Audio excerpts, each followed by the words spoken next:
You're watching ABC News Breakfast. Indonesian police say they've thwarted a planned terrorist attack in Bali.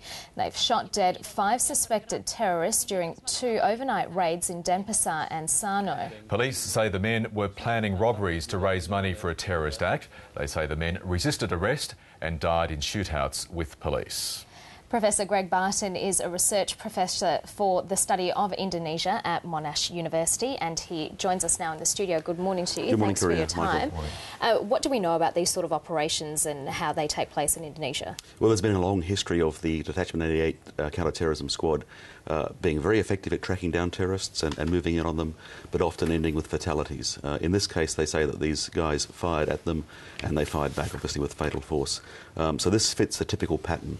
Based on what we know from Indonesian police, and the details are still relatively sketchy, they'll be clearer in a few hours' time, how advanced was any potential terrorist plot here? Well, no one's confirming either that there was a terrorist plot or that there were explosives found. Obviously, if we had explosives, that would tend to confirm a terrorist plot.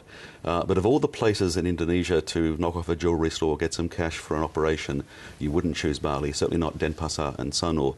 So my hunch would be that they were there for some sort of mission because that area is just too much under surveillance to risk simple fundraising. And so what does that say for, say, tourism in the area? We obviously know a lot of Australians visit that particular part of Bali.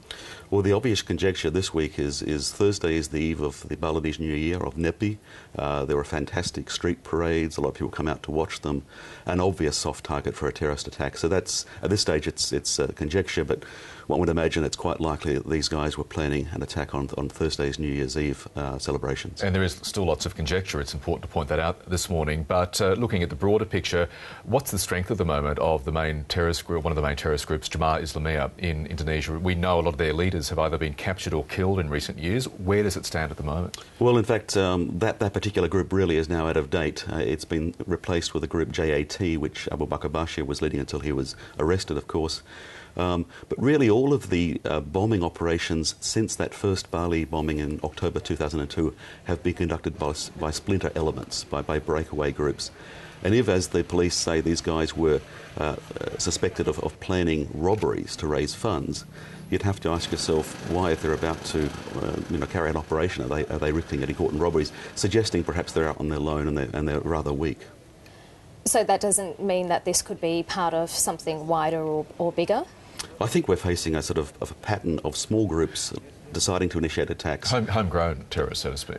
Yes, certainly in the Indonesian context, homegrown and often fairly autonomous. One charismatic guy, it's said that there was one high-profile suspect amongst the dead. They haven't released a name. But that fits an earlier pattern we saw with Nordin Top, the second Marriott bombing, for example.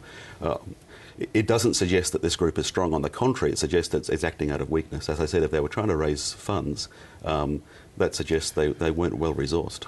And what about this this anti-terrorism group from the police, the Detachment 88? What do we know about them?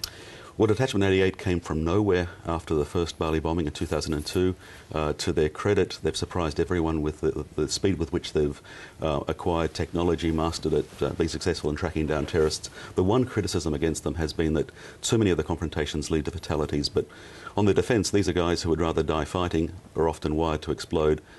According to police reports last night, they were shooting back at the police. So there'll still be controversy about this, but you sort of have to understand where they're coming from. Would there be potential AFP involvement in this sort of operation? Operationally, it's very unlikely. The sort of skills and the equipment that they're using was stuff that has been made possible by prior AFP training and capacity building, but not operationally, no.